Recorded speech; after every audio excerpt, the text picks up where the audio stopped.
Halo pemirsa Kisi-Kisi, saat ini saya sudah berada di kawasan Ciangsana, Gunung Putri, Bogor, Jawa Barat. Dan tepatnya saat ini saya sudah berada di cafe Renggo Koi atau yang dikenal dengan Renggo Koi and Cafe bersama ownernya itu Pak Hermus ya. Nah, sebenarnya saya dan tim Kisi-Kisi saya mau mengajak pemirsa Kisi-Kisi untuk melihat koi. Ini kan ada banyak koi-koi yang ada di kolam-kolam ini ya. Betul, Tapi Pak, saya juga teralihkan di kolam koi ada kafe dan menyajikan beberapa produk makanan. Ini bisa dijelaskan mungkin dari produk-produknya ini terlebih dahulu, Pak. Baik, terima kasih Mas Arabet ya. Saya biasa dipanggil Hermus Renggo. Hermus Renggo. Jadi di Renggo Koi and Cafe ini kita memang jualan ikan koi, tapi ada juga kafenya. Karena habis melihat ikan, milih ikan kan haus, lapar. Nah, kafe ini menyediakan bakso, ya bakso Renggo. Sama kuahnya juga sudah ada dalam bentuk frozen. Ada juga singkong bumbu. Nah, ini siap dikukus, digoreng. Nah, ini juga produk-produk UKM di sekitar Gunung Putri masuk ke kafe kita. Ada juga empek-empek. Nah, empek-empek sama cukuknya juga. Terus ini untuk menghitamkan rambut sama menumbuhkan rambut. Supaya awet muda koi loversnya itu. Koi loversnya. Nah, jadi sekaligus nggak hanya bisa melihat koi, tapi disajikan oleh ownernya beberapa produk ya. Ya. Dan ada kemiri juga. Tapi sesuai dengan tujuan awal saya mau mengajak pemirsa Kisi-Kisi untuk melihat lebih dalam, lebih jauh lagi tentang koinya gimana Pak? Silakan, mau ke lokasi atau langsung kita ke situ yuk kolam-kolamnya. Kita Siap. ajak pemirsa untuk melihat satu persatu dari kolam yang satu dengan yang lainnya. Gimana? Siap. Oke Pak. Mas Ayo, Arabet. ayo pemirsa yuk.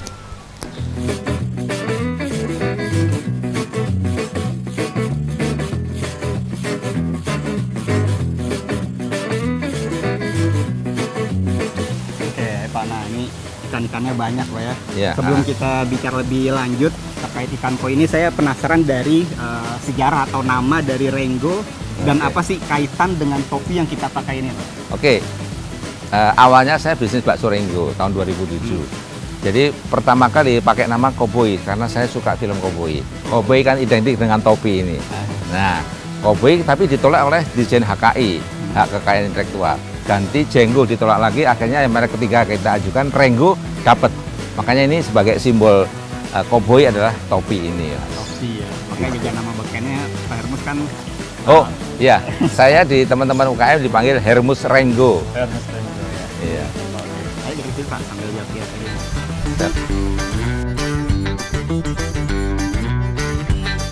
Ya. Ini oke nih ikan-ikannya. Nah ini Siap.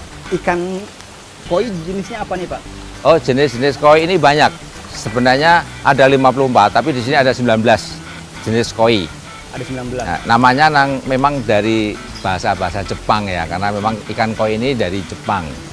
Jadi ada merah putih, itu kohaku namanya. Istilahnya yang merah putih. Yang Kohaku. ini? Ya, yang ini merah putih ini. Nah, seperti ini. Ini kohaku. Ada yang putih hitam. Nah, itu shiro. Yang kepalanya ada hitamnya. Kalau merah putih ada hitamnya namanya soa. Banyak Mas. Soa nanti Mas Arabet lama-lama apal kalau sering main ke sini. Oke. Nah itu berarti dari sisi jenis kan banyak tuh Pak ya? Ya. Artinya semua jenis koi itu emang walaupun ada gak maksudnya untuk perlakuan khusus ya untuk jenis itu, atau emang semua jenis koi itu mudah untuk dipelihara seperti ini? Jadi ikan koi ini satu kelas dengan ini ya, ikan mas sebenarnya. Karp itu satu mas. Jadi perlakuannya sama. Jadi awalnya itu memang hitam ikan koi itu. Ini kalau saya baca sejarahnya ya, hitam. Terus kemudian muncul perkawinan silang merah putih. Nah itu akhirnya jadi ikan hias. Sebelumnya ini ikan konsumsi, tapi karena muncul warna yang indah akhirnya jadi ikan hias. Nah dari merah putih kita silang-silangkan oleh orang Jepang ya, oleh kaisar-kaisar Jepang disilangkan, akhirnya muncul yang merah putih hitam, muncul kuning, muncul putih hitam. Bahkan ada yang jenis-jenis baru sama seperti susui yang belakangnya ada tulang belakangnya itu susui. Ada benikiko. Jadi ini ikan-ikan silangan baru, termasuk baru ya. Yang lama itu kohaku, itu yang jenis lama. Rajanya koi itu kohaku. Rajanya. Iya. Oke, nah ini kan berarti Pak Hermus ya, maksudnya memang fokus di pemeliharaan ikan koi ini saya. Dan maksudnya selain servis-servis yang ada nantinya akan dijelaskan. Artinya apa sih manfaat ya? Manfaat yang kita dapat atau pertimbangan Iya. apa yang membuat Pak Hermus Ya. untuk memelihara ini kan tentunya dikhususkan mungkin untuk hobi atau seperti apa? Jadi kalau anak muda sekarang ya, kalau kita dulu biasa nyebutnya piknik. Kalau anak sekarang, anak milenial nyebutnya healing, untuk healing. Jadi ini ikan ini bagian dari kalau kita penat bekerja, kita letih gitu, dengan melihat koi ini, itu kan barangnya bergerak ya, bendanya ini ya, binatangnya bergerak. Jadi kita menjadi ya healing, menjadi fresh, sehat gitu. Terutama memang untuk pecinta ikan hias ya, koi lovers ya. Jadi fungsinya itu Mas. Salah satu alasannya. Ya. Kalau orang-orang Chinese mungkin malah nyebutnya ikan hoki. Kalau orang sudah punya koi itu biasanya lancar, tapi itu lepas dari kemusyrikan ya, saya nggak akan ke sana ya. Oke, itu kan dari sisi mungkin psikologis ya, artinya untuk salah satu media untuk refreshing kita untuk melihat hewan ini ya. Ya. Artinya kalau dari sisi prospek untuk bisnis, untuk jual beli dan sejenisnya itu sangat menjanjikan, Pak. Ya, sangat prospektif sekali karena ikan koi ini harganya relatif mahal. Oke. Yang seperti ini bisa sampai 800 ribuan sampai 1 juta yang kolam ini. Ini berbeda-beda. Jadi tergantung ukurannya sama polanya. Masih tinggi sekali permintaan koi di Indonesia. Tinggi sekali.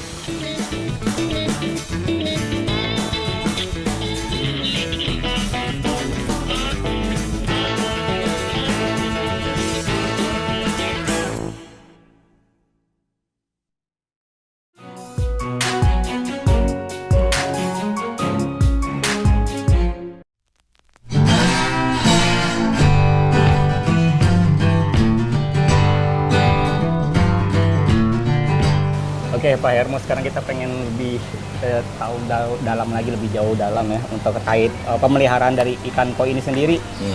Yang biasa dilakukan di sini tuh apa saja Pak, pentingnya dari segi perawatan, pemeliharaan dan sebagainya, sehingga kan ikan koi itu bisa tetap sehat kan. Baik Mas Arabet, jadi kami di sini mengelola ikan dan perawatannya itu secara terukur. Jadi tidak memakai biasanya atau pengalaman saya, tapi semua kru di sini ya, Mas Doni, Mas Erwan itu saya kasih alat-alat ini. Contohnya ini DO meter ya, untuk mengukur kadar oksigen di air. Jadi semuanya terukur. Kita ukur nanti minimal indikatornya 5 mg per liter. Kalau di bawah itu berarti kotor. Nah kotor nanti ada treatment. Ya itu contohnya DO. Kemudian diukurnya TDS-nya, alat TDS ini, total dissolved solid. Ini juga mengukur kandungan kotoran yang melekat di molekul H2O-nya. Nah, terus kemudian kita ukur pH-nya. pH-nya harus netral 7 gitu. Kalau Nah, di atas 7, di atas 7 masih bagus, di bawah 7 yang bahaya. Oh, di bawah 7 gitu. Nah, terus sama suhu ya, suhu sekitar suhu kamar 27, 29 derajat. Nah, khusus untuk kejadian misalnya ya, contoh kasus TDS maksimal 200 nih. Kalau di atas 200, maka kita harus melakukan treatment terhadap air ini, yaitu apa? Misalnya di dripping. Dripping itu dikurangin airnya 20% dan diisi 20%. Atau kita dripping selama 3 jam gitu. Itu contohnya. Sampai nanti indikatornya turun di bawah 200 TDS-nya. Terus kemudian bisa juga ini filter, di bawahnya ada filter. Bisa yang sini gitu ya? Iya, ini filter ini yang kita injek ini. Ini filter untuk kolam ini, separuh untuk kolam sana. Ini ada 5 chamber. Ada 5 chamber.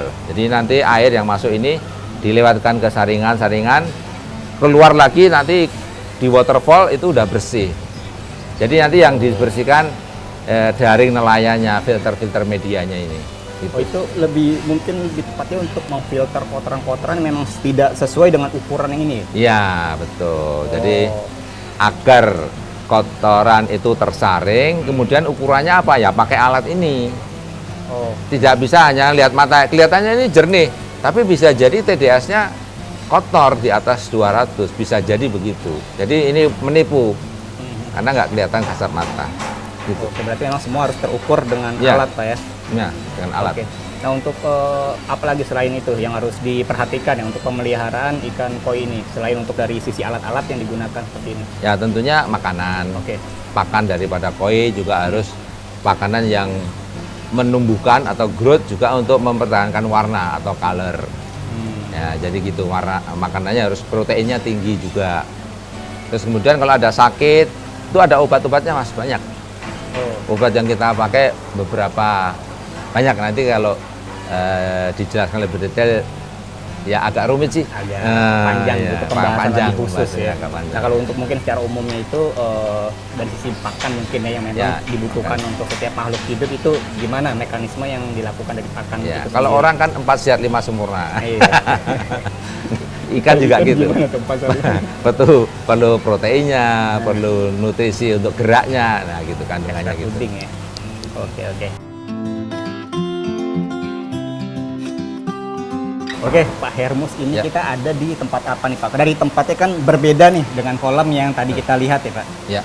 Jadi kalau di sana itu kolam untuk showroom ya, orang pelanggan melihat ikannya. Di sini ruang karantina ikan. Jadi untuk ikan yang sehat di sana, ikan yang sakit atau ikan yang baru datang dari luar itu masuknya ke karantina dulu. Jadi kalau misalnya sakit, ikan yang dari sana sakit atau ikan dari pelanggan dibawa ke sini sakit, itu akan diamankan, disehatkan di kolam karantina ini. Jadi kolam ini kaca ya, kolam kaca ya, supaya kelihatan sakitnya lebih kelihatan. Contohnya ikan itu ya, itu badannya agak merah-merah begitu, kelihatan nggak ya Mas? Nah, di sampingnya badan itu ada, berarti dia sedang sakit. Maka kita pisahkan supaya tidak menular ke yang lain. Di sini di treatment, nanti dikasih obat ikan, terus kemudian filternya juga ada batu zeolit, ada arang karbon aktif dan sebagainya untuk menyerap amonia yang keluar dari ikan. Biasa indikator bisa dikatakan ikan itu sakit bukan selain dari energiknya berkurang ya, diam itu apa yang bisa kita simpulkan kalau ikan itu tidak sehat? Kalau teman-teman kru di Renggo Koi ini melihat kolam itu ada ikan yang bisa menyendiri, itu tanda-tanda. Nah, itu ikan kelihatannya sakit tuh. Kemudian diangkat dengan jaring, kita lihat periksa badannya. Oh, ternyata seperti ini kelihatan dari samping ada merah-merah, berarti dia sedang sakit. Segera kita angkat ke sini, kita masukkan ke kolam karantina dan kita treatment. Kita kasih obat. Bisa 3-4 hari, bisa seminggu, bahkan bisa 2 minggu dan sebagainya baru sembuh.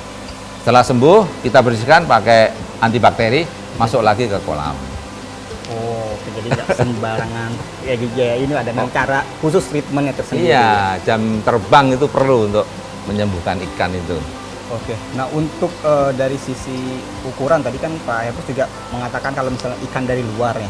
Nah, ini saya terbesit di pikiran saya gimana sih artinya flow-nya ya, alurnya ketika Pak Hermus membeli bibit dari awal. Itu seperti apa caranya? Apakah langsung dimasukkan ke kolam atau seperti apa, Pak? Ya, kita kan beli ikan dari petani. Kebetulan ikan kita ini dari Blitar di Jawa Timur ya. Dari Jawa Timur ya. Kita beli katakanlah misalnya 400 ekor. Itu dibawa lewat truk ya, dengan plastik yang diisi oksigen gitu. Nah, itu kan tentu di dalam perjalanan selama 12 jam barangkali ya, bisa mungkin 14 jam, itu kan stres. Bawaan ikan kan kayak kita mungkin pusing dan sebagainya, ikan juga demikian. Nah, begitu sampai nggak boleh masuk ke kolam, yang kolam showroom, kolam beton itu. Harus kita karantina dulu, kita cuci dengan antibakteri, kemudian masuk dulu biar tenang, nggak dikasih makan selama seminggu. Nah, itu nggak dikasih makan. Atau mungkin kalau cepat 3 hari juga sudah bisa, tapi rata-rata seminggu gitu, udah dia seger, lincah gitu, baru masuk ke kolam sana, kasih makan. Gitu, Mas Arabet. Awalnya dari Blitar, pantesan ini namanya ini ya, ada Ya, kaitan sama Blitar. kita kerjasama dengan teman di Blitar, Jeronimo Koi ya, mensupport kita. Oke. Nah, tadi sudah dijelaskan terkait dari mulai awal pembibitan, memang dari Blitar melalui seleksi sedemikian rupa barulah masuk kolam. Selain itu juga ada seperti ini ya, untuk perawatan ikan-ikan koi yang sakit itu pemirsa ya. Jadi sebetulnya selain pemeliharaan, perawatan itu ada apa saja sih maksudnya layanan yang diberikan atau services? Berarti bukan dari pemeliharaan aja kan, ada konsultasi juga, itu banyak juga Pak. Ya, Mas Rafiq gini, layanan di sini di samping jual beli ikan, artinya kita menjual ikan, kita bisa kalau pelanggan beli kemudian bosen, tukar tambah. Jadi ikannya kita beli lagi, milih yang lain lagi. Gitu. Tapi kalau ikan dari luar tukar ya nggak boleh ya. Jadi ikan yang belinya dari kita. Terus kemudian kalau misalnya dia punya kolam, punya ikan ada 15 ekor misalnya yang bagus-bagus, dia pulang lebaran ke kampung misalnya. Nah, gitu kan? Siapa yang melihara? Nah, ini bisa kolam karirnya sebagai penitipan ikan. Oke. Nah, gitu. Jadi dititipkan di sini, sekaligus kita treatment, kita obatin kalau ada sakit, sehingga pas mereka kembali lagi setelah lebaran, ikan itu bisa diantarkan lagi dalam kondisi sehat. Itu antara lain pelayanannya. Oke, ternyata layanan-layanan yang disediakan oleh Pak Hermes itu banyak pemirsa, selain menjual dari ikan koi, pemeliharaan, ada juga sebagai tempat penitipan ya, jadi nggak perlu khawatir untuk para penghobi ikan koi. Betul, ya. Mas Rafiq. Ini ngomong-ngomong, di belakang kita tempat apa biasa, Pak? Oh, ini kolam untuk ini. Jadi kalau kita mau jual koi gitu, lewat medsos ya, Instagram, Facebook, YouTube, TikTok gitu, ikan yang kita pilih kita masukkan ke bak yang ada ukurannya ya. Ini ada ukurannya. Nah, supaya ketahuan ukurannya berapa senti. Misalnya 20 cm, 50 cm gitu ketahuan dengan itu kan. Jadi kita bisa lihat. Jadi setelah kita syuting, kita upload. Jadi ini kolam-kolam sementara lah untuk mempercantik, untuk pengambilan gambar juga ya, untuk ya, mempercantik juga, sekali mengukur juga ya. Warna biru kan kontras terhadap warna ikan merah putih. Oke. Nah, bicara terkait ukuran ikan koi, Pak ya, dari sisi, maksudnya hal apa sih yang mempengaruhi ikan koi itu bernilai tinggi? Jadi, apakah dari ukuran? Ya, gini Mas Rafiq, ada 3 faktor. Ada 3 indikator lah. Satu, bentuk badan. Jadi bentuk badan, kalau misalnya kalau orang kan misalnya kekar tinggi gitu ya, ikan juga gitu, bentuknya bulky, bentuknya kayak torpedo, kayak kapal selam itu. Jadi gemuk gitu. Ikan yang kurus kurang bagus. Karena ikan koi itu kan dilihat dari atas sebenarnya polanya itu. Jadi satu, bentuk badannya bagus, nggak bengkong gitu misalnya gitu ya, lurus. Terus kemudian kecerahan, kepekatan warnanya. Misalnya kalau merah seperti itu, merahnya itu merah pekat, bukan merah muda campur gitu, enggak ya. Hitamnya juga hitam pekat, enggak hitam agak abu-abu itu enggak. Putihnya juga putih bersih seperti salju.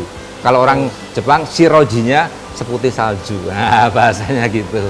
Jadi 3 faktor itu ya. Yang ketiga pola. Pola warnanya. Kalau kohaku misalnya ada 3 step atau 3 warna gitu. Bentuknya zigzag atau bentuknya seperti papan catur. Nah, itu keindahan. Jadi ada 3 warna ya. 3 indikator. Ukuran atau bentuk badan.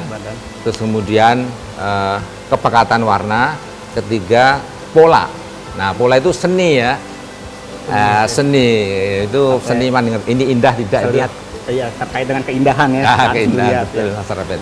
Oke. Ngomong-ngomong, sampai dengan saat ini sepengalaman Pak Hermes sebagai pemelihara ikan koi itu, harga tertinggi berapa? Kita bicara harga, kita pindah tempat, enaknya Pak di sebelah mana Pak? Kita ngobrolnya lebih jauh. Sebelah situ aja kayaknya Pak ya. Boleh, karena ada kolam yang sambil ngobrol santai juga enak ya kan? Siap, ikan-ikan kita tunjukkan yang tertinggi.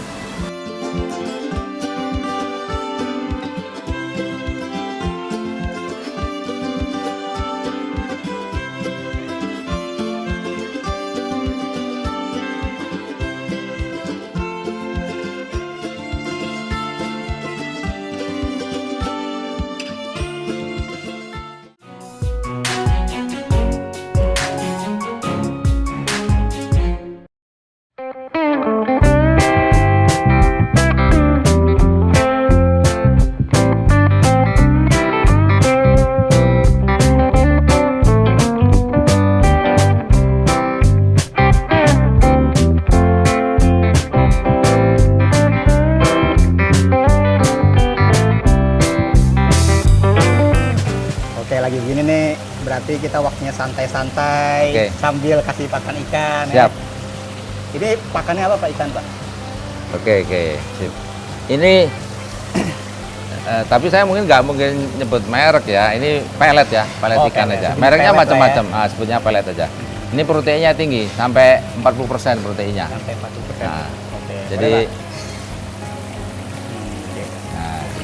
sebenarnya memang mungkin seperti yang Pak Hermes bilang, kenapa sih ini bisa atau identik dengan ikan yang bernilai tinggi ya, dari sisi warna pun menarik ya, Ya. bersih seperti ini. Oke, berarti mungkin sekaligus informasi untuk pemirsa Kisi-Kisi bahwa UMKM di Desa Bojongkulur itu ternyata beraneka ragam. Salah satunya itu Pak Hermus ini yang hobi ya, penggiat dari ikan koi ini. Memang Ya. kalau dari Bojongkulur itu sendiri total secara keseluruhan UMKM ada berapa, Pak? Tercatat ada 200 UMKM yang daftar ya, Oke.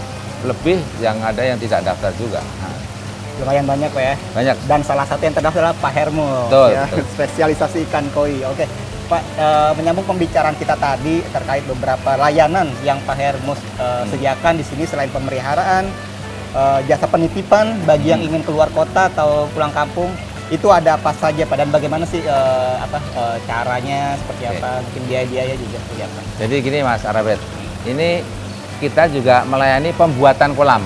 Oke. Nah, mungkin mereka yang lewat kemudian datang ke sini, wah ternyata ikan koi menarik juga ya. Dia mulai senang tapi nggak punya kolam, gitu kan? Oh, kita ada layanan pembuatan kolam itu. Jadi mulai dari katakanlah sesuai dengan lahan yang dipunyai, mau ukuran 3x4, 2x4 atau mungkin 7x9 itu nggak ada masalah. Kita ada tukangnya ya, tukang yang sudah dulu juga ikut membangun kolam ini, gitu ya. Jadi dia sudah pengalaman. Jadi memang ini spesifik seperti kolam renang kan, nggak boleh bocor, gitu Iya, kan. betul. Nah, terus juga bawahnya ini pipa-pipa mas, Pipa-pipa ya. jaringan pipa-pipa untuk masuk ke filter kemudian dibuang ke belakang. Jadi memang agak rumit ya, agak rumit. Sudah terkonsep dan sudah tersistem sedemikian rupa Iya. ya. Memang kalau dari sistem konstruksi tempatnya pun juga memang bagus dan memang ini ya, memang sudah memadai seperti ini, sudah layaknya lah ya. Iya. Oke, berkali-kali kan tadi kita bicara terkait harga identik dengan mahal. Memang sejauh ini pengalaman Pak Hermus tuh berapa sih nominal tertinggi Oke. dari ikan koi ini? Nah, baik Mas Arabet, ini saya contohkan ikan yang ini ya, yang Merah itu ya? nah itu kan bagus sekali tuh. Iya, merah ini. Merahnya pekat itu ya, banget. hitamnya juga pekat, bodinya juga tadi bagus, terus kemudian pola warnanya juga bagus. Itu kita jual di sini 10 juta rupiah. 10 juta. Yang kan ini panjangnya sekitar 45-50 cm, jadi 50 cm sekitaran itu 10 juta. Nah, ada juga yang tanco, gosiki, kumpai itu yang mungkin belum kelihatan, itu sampai 15 juta. Sampai 15 juta. 15 juta harganya. Tapi kalau di kolam yang kecil tadi yang murah 200.000 gitu, 200.000. tetap ada.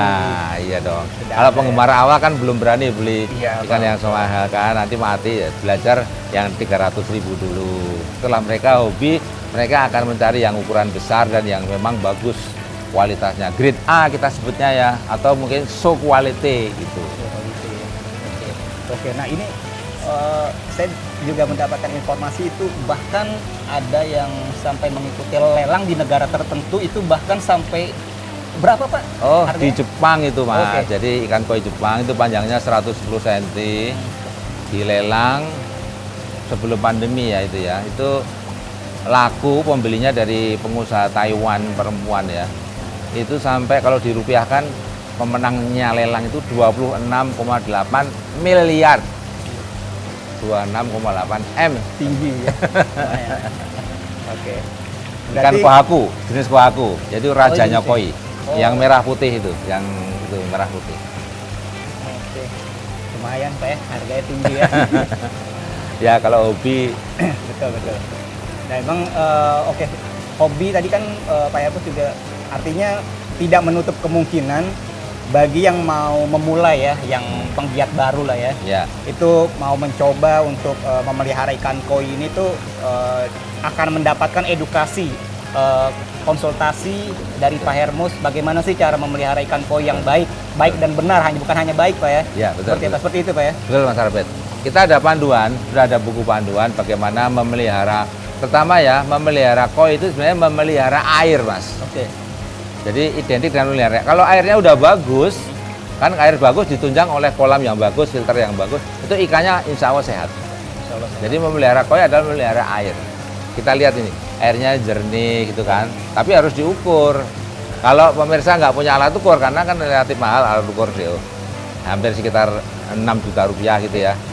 Kita bisa ngukur ke tempat klien. Jadi kita datang, kita ukur, oh ini sudah bagus, kolamnya udah bagus, akhirnya silahkan dimasukin ikan yang bagus, gitu Mas. Oh, oke. Berarti tidak menutup kemungkinan Bapak juga ke sana ya. Kalau Iya. ada keterbatasan tertentu mungkin dari sisi alat dan sebagainya ya. Iya, betul. Itu gimana caranya? Menghubungi Bapak atau ada media sosial yang bisa dihubungi untuk mengenal lebih jauh, untuk konsultasi Oh, lebih iya. lanjut seperti apa? Kita sekarang ini menggunakan medsos ya. Di mana, Jadi alamannya di Renggo Koi Corner. Renggo Koi Corner itu ada di Facebook, Instagram, TikTok, YouTube, Google, ada semua. Nah, nanti mungkin masuk ke marketplace juga, ke Shopee atau Tokopedia itu. Kita lagi hire orang-orang sales online. Oh, Ya, lagi cari yang ahli, silakan gabung dengan Renggo Koi Corner. itu kalau untuk nomor sendiri yang bisa dihubungi untuk ngobrol-ngobrol, mau lebih lanjut itu di nomor berapa yang bisa dihubungi? Oke, boleh nomor saya, nanti juga ada admin saya arahkan. Iya. Kalau nomor saya Heri Mustafa itu 0812 815 6300. Tapi nanti juga ada admin yang bantu. Ada 3 orang admin yang bantu. Oke. Nah, dari nomor telepon sudah, dari media sosial sudah, mungkin dari lokasi tepatnya persisnya mungkin dari pemirsa Kisi belum menyaksikan acara ini dari awal kan, ketinggalan nih lokasinya di mana, bisa disebutkan Pak? Oke, kita lihat ya, sebelah kita ini perumahan kota wisata. Ini klaster West Covina. Jadi ini persis di Jalan Raya Ciangsana nomor 60, Kecamatan Gunung Putih, Kabupaten Bogor. Nempel dengan kota wisata. Jadi kalau cari Google Map di kota wisata, nanti kelihatan itu Renggo Koi and Corner. Namanya masih awalnya Renggo Koi and Corner, Renggo Koi Corner ya. Sekarang Renggo Koi and Cafe gitu ya. Koi and Cafe. Ya. Jadi Google Map juga Ya, terdetek Pak ya? terdetek, ya? ada, udah dicari. Bahkan ada pelanggan kemarin datang ya, saya tanya, Bapak dari mana? Tanjung Priok. Ah, Tanjung Priok kan jauh ya ke sini ya. Iya. Tahu dari mana? Saya lihat di Google, searching di Google gitu. Gitu. Saya juga tadi kesini pemirsa melalui Google Map. Alhamdulillah nggak nyasar, ada di pinggir jalan Pak ya. Ya, di pinggir jalan Raya Ciangsana. Oke, Pak Hermus, ini mungkin sebagai salah satu orang yang menghobi ya ikan koi Ya, itu, ya. tentunya ada harapan-harapan ke depan atau planning yang ingin diterapkan ke depannya, jangka pendek maupun jangka panjang itu seperti apa sih Pak? Ya, kalau jangka pendek ya, ikan ini kan binatang, kita harus sayang ya, koi lovers itu mereka akan menyayangi binatang. Tapi sebenarnya kita punya cita-cita besar juga Mas. Yaitu apa? Kan selama ini koi itu identik dengan Jepang, koi Jepang. Nah, Indonesia ini sebenarnya koi dari Blitar itu tidak kalah dengan dari Jepang. Dari sisi warna, Bapak Mas Arabi bisa lihat ini, dari sisi warna dan sebagainya tidak kalah. Bahkan juga sudah di Sukabumi, di Bandung, di Ciseeng itu juga ikan koi ini sudah banyak dibudidayakan, sehingga kita ingin koi Indonesia gitu loh. Jadi koi Indonesia punya nama, kalau nanti ekspor ke Jerman atau ke Belanda atau ke tempat lain itu dikenalnya koi Indonesia, tidak selalu koi Jepang gitu loh. Kan boleh kan? Boleh. Cita-cita besar gitu. Nah, gitu. Tadi saya rencananya lihat di situ katanya mau dibuat lelang online. Oh iya, betul. Ya, jadi Hari depan ini ya. kita ini para pelanggan kita yang sudah belikan itu kita kumpulkan dalam WhatsApp group, Oke. dalam WA group. Nah, WA group ini sudah ada mungkin sekitar di bawah 100 sih, masih di bawah 100. Nanti kalau sudah sampai di atas 200 orang, kita akan mengadakan lelang ikan koi atau live auction gitulah. Ke depannya planningnya. Ya, nanti kalau pesertanya udah banyak, jadi supaya menarik. Tiap hari, misalnya dari pagi jam 8 sampai jam 8 sore, jam 8 malam itu. Dilelang aja. Ya, ikan ini dibuka dengan open bid, harga 300.000. Nanti siapa yang pembeli tertinggi, supaya Iya. menarik lah. Tambah menarik, tambah ramai. Nah, tambah rame. Gitu. Oke Pak Hermus, saya dan Iya. tim Kisi mengucapkan terima kasih banyak Siap. sudah diizinkan main ke tempat koi, pemeliharaan koi ini ya, Iya. menarik ikan-ikan, dan sekaligus kita juga bisa mengetahui cara bagaimana sih memelihara ikan koi yang baik dan benar ya. Semoga usaha Pak Hermus semakin lancar, Amin. sukses, dan ikan-ikannya pun semakin menghasilkan yang keren-keren ya, harga juga oke-oke ya. Ah iya, amin, amin. Nah demikian pemirsa Kisi-Kisi liputan saya bersama Pak Hermus, salah satu UKM Bojong Kulur yang itu ya spesialisasinya mengenai pemelihara ikan koi, Pak ya. Ya. Semoga liputan ini menjadi inspirasi untuk kita semua. Akhir kata, saya Arabet mohon undur diri dari hadapan Anda. Terima kasih dan sampai jumpa. Stres makannya.